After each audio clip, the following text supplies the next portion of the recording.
Suplementação de qualidade é na Max Titânio Suplementos. Utilize o cupom SM e tem aquele desconto especial. Link na descrição.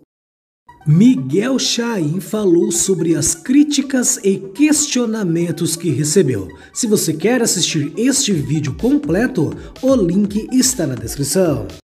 Caramba, tô fazendo um vídeo no escuro aqui, acabei de chegar do treino. Eu queria falar algumas coisas sobre o campeonato. Eu fiz um vídeo agora há pouquinho no canal, onde eu falo da arbitragem do M-Pro lá na Espanha, e falo que tinham resultados que historicamente, sempre que tá na dúvida, é contra brasileiro. Aí eu falo no vídeo, pô, não tô falando que foi roubado, nem nada disso, que foi absurdo, mas sempre que tá na dúvida, o brasileiro ali não acaba caindo algumas posições.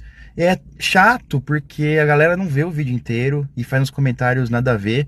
E a gente vê, cara, como que o público brasileiro, em sua maioria, como é difícil falar de bodybuilding ainda, porque o público brasileiro, ele é muito pela narrativa, pela história, e não pelo aspecto técnico. Fiz esse vídeo falando, pô, o Nescau ficou em terceiro, ótimo, mas ele poderia ter ficado em segundo. E vou fazer uma análise de pose hoje no canal, para membros, óbvio, vai sair no canal depois também o resumo disso, explicando por que ele podia ter ficado em segundo. Não é que ele deveria, ou que foi um roubo não ter ficado, mas é que numa situação de dúvida, ali na Europa e na Espanha geralmente, o brasileiro vai ficar para baixo. É isso que eu quero explicar para vocês. E o Jaworski também não ficou nem no primeiro call-out, cara. Eu também vou mostrar alguns pontos sobre isso, em alguns físicos. E mais uma vez, eu ouvi muito assim de comentários no vídeo.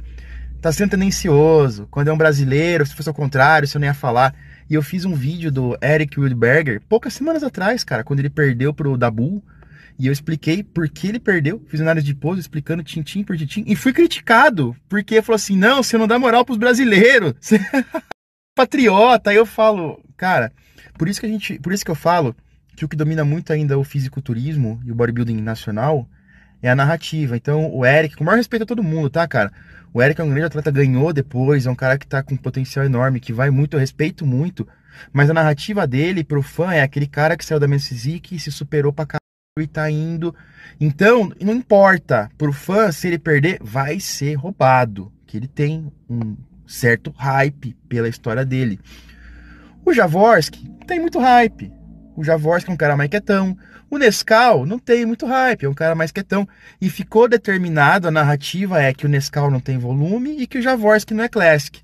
E aí toda a justificativa que vem lá, não, mas o Jaworski, eles julgaram o X-Frame, eles julgaram ali o formato em X, sendo que o Dabu ganha show e ele não tem formato em X de nada. E ele tá ali em 10º do Olímpia. Então o fã ainda... eu não vou nem falar essa merda, cara, porque desanima às vezes. O fã segue umas historinhas que não tem nem pé nem cabeça, não faz sentido, eles não levam o contexto de uma maneira geral. Aí tu vai falar assim, mas o Nescau, pra mim o Nescau ficou em terceiro, merecido pelo volume, porque ele era menor. Se fosse então pelo volume, o Nescau tinha que ter ficado em quinto, em sexto. Não é só o volume que é levado em conta. Então o bodybuilding, tecnicamente, é muito mais que isso, e infelizmente, nosso público, o grande público que tá chegando, a gente...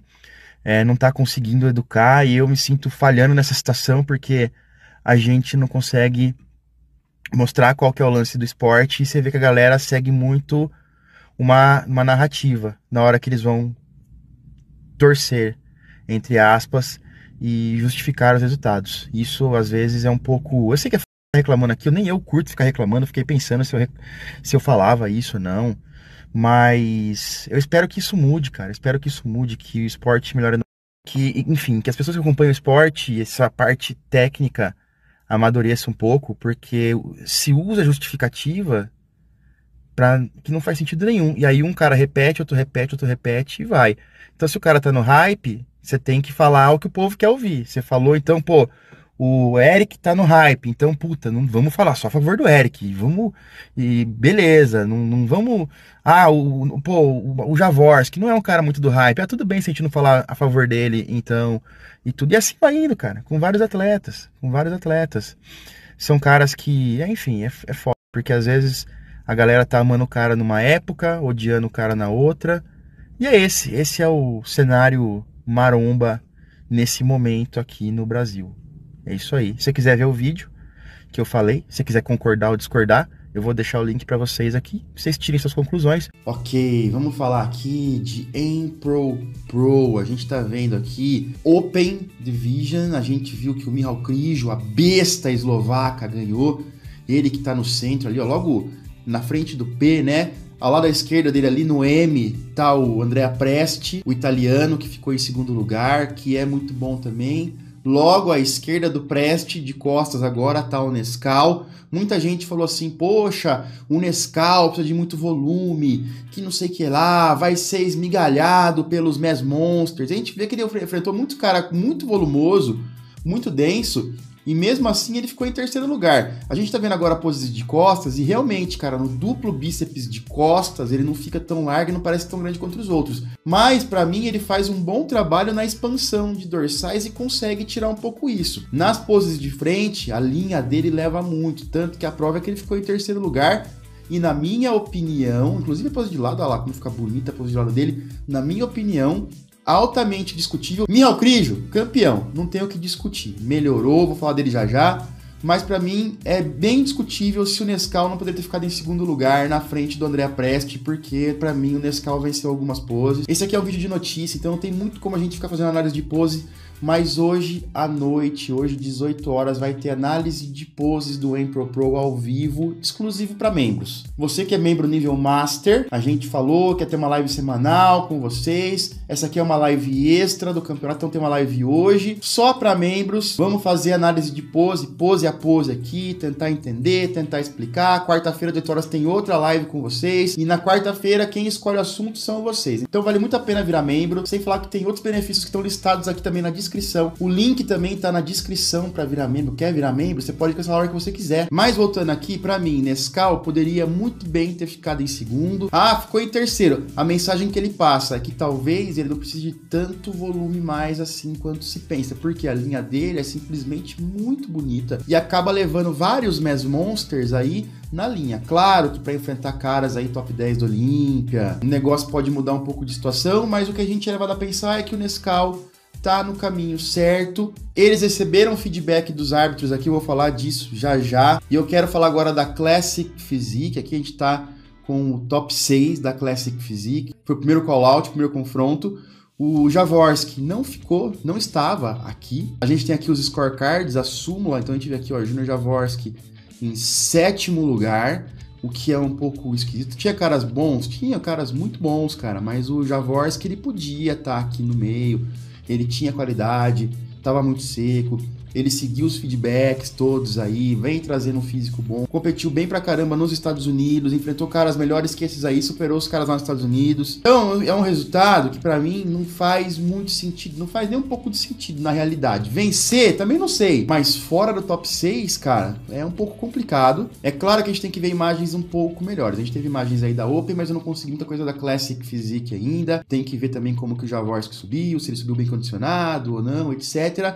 Mas por tudo que a gente viu pré-show, ele estava muito bem. A luz do campeonato, deixa eu falar um pouquinho da luz também, né, cara, do campeonato, do palco em si. A gente vê que é um palco com tons vermelho aqui no chão, tons vermelho em cima, uma luz meio avermelhada também, e isso deixou tudo muito vermelho, muito puxado para o magenta.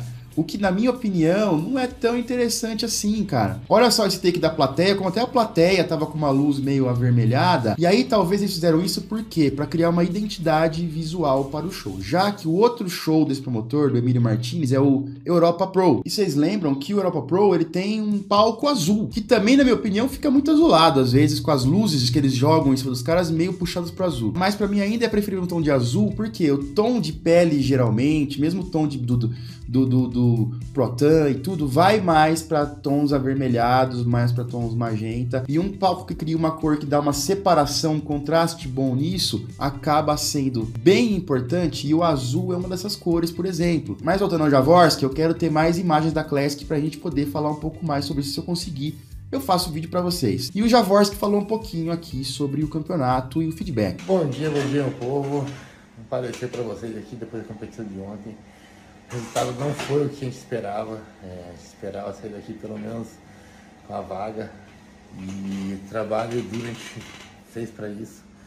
Então o físico foi evoluindo a cada dia aqui na Espanha. O Emílio elogiou demais o físico, o Pacho fez ligações com o Joey, tudo. Cara, melhorando tudo que a gente fez para ter um bom resultado aqui, a gente fez. O trabalho duro não faltou. Infelizmente o resultado não foi o que a gente esperava. Mas a gente vai conseguir continuar trabalhando, continuar pelo feedback que o Tyler e o Steve falaram, entendeu? Que o feedback que a gente teve dos árbitros aqui não condiz muito do trabalho que a gente apresentou. Então, a gente vai continuar martelando ali o que o Steve e o Tyler falaram. Eu vou dar 2 semanas de descanso no físico, eu tô com muitas dores, insônia, vários problemas de saúde devido a tantas preparações seguidas. Então agora eu vou dar 2 semanas de descanso sem aparecer na academia, para daí sim começar o pré-conte para Curitiba e quem sabe lá trazer essa vaga para o Brasil. Então o negócio é o seguinte, né? Ele recebeu o feedback da arbitragem lá em Nova York, do Tyler Mannion, do Steve Weinberger, que são árbitros-chefe, árbitros top do alto escalão ali da Pro League, e são os caras que vão julgar o Olímpia. Então, lógico, o feedback deles tem uma importância, uma relevância muito maior. Pelo que o Jaworski falou, os feedbacks que eles receberam dos árbitros na Espanha não condiziam com o físico, não condiziam com o resultado. Quer dizer, ele falou o seguinte, vamos seguir o que o Tyler e o Steve Weinberger falaram. Quer dizer, então, que teve feedbacks conflitantes ali. E isso na Espanha, por isso que eu coloquei lá, brasileiros, evitem competir na Espanha, porque tem um histórico de resultados não muito compatíveis com os brasileiros. A gente é muito bem recebido lá, sempre tem uma festa, é muito legal, mas historicamente falando, primeiro, na Europa é mais complicado competir realmente, a arbitragem ali é um pouco mais europeia, vamos dizer assim. Portugal Pro, a gente não tem muito disso, a gente tem ali resultados sempre bem condizentes, a gente não vê muitos brasileiros sendo ferrados ali, embora já tenha acontecido uma vez ou outra, mas na Espanha é meio que consistente isso acontecer, cara. Vamos relembrar aqui o Europa Pro de 2020, primeiro ano da pandemia, aquele ano que teve muito pouco show, e esse show aqui o top 3 qualificava para o Olímpia. O campeão desse show foi o James Hollins, é meio que indiscutível também. Em terceiro lugar ficou o Rafael Brandão, conquistou a vaga dele para o Olímpia aqui com esse terceiro lugar. Porém, o segundo lugar foi de Lucas Osladil, e não fazia sentido nenhum o Rafael Brandão ficar atrás do Lucas Osladil. Naquele show foi bem esquisita essa colocação, mas ainda o Brandão conseguiu a vaga. Vocês também vão lembrar que esse show foi aquele show que o Gabriel Zancanelli chegou muito bem e ficou fora dos 15 primeiros. Era pra ganhar, pegar top 5, de repente não, pessoal, mas fora dos top 16, pelo que apresentou, teve cara muito pior que ele ali. Então também foi um resultado totalmente nada a ver. Temo que ser justo aqui que em 2021 o show também dava 2 vagas para qualificar para a Olímpia devido à pandemia ainda. E na Classic Physique tivemos Fabian Mair vencendo, meio que também indiscutível, inquestionável, e o Ramon ficando em segundo, na frente aqui do Madelman, e agora a gente tem aqui o Jaworski ficando fora da 7ª colocação. Então a gente vê que quando são brasileiros lá nos shows da Espanha, tem muito mais resultados que não condizem com a realidade do que condizem. Sem falar que nunca os feedbacks da arbitragem e as justificativas da arbitragem pelas colocações nunca batem com feedbacks anteriores que foram dados por árbitros americanos. Então, de repente, é algo aí bem a se pensar. A gente tem 2 shows na Espanha ainda esse ano, valendo vaga pro Olímpia. Tem o Big Man Pro Show daqui 6 semanas, que é um show só Open. E daqui 13 semanas tem o Europa Pro, que é aquele show gigante que tem todas as categorias. Vai ter Open, 212, Men's Physique, Classic, tem as femininas. E aparentemente tem muito brasileiro pensando em competir neste show. Então, vamos ver e vamos torcer para que nesses shows aí a gente tenha resultados um pouco mais condizentes. Não tô falando que foi roubado, que teve algum problema, que não é isso. Tô falando que nesses shows, aparentemente, quando existe algum tipo de dúvida ou algo muito próximo, nunca é pró-brasileiro. Mas eu quero muita opinião de vocês, comenta aí pra mim, eu vou ficando por aqui, daqui a pouco tem mais vídeos. Pessoal, valeu!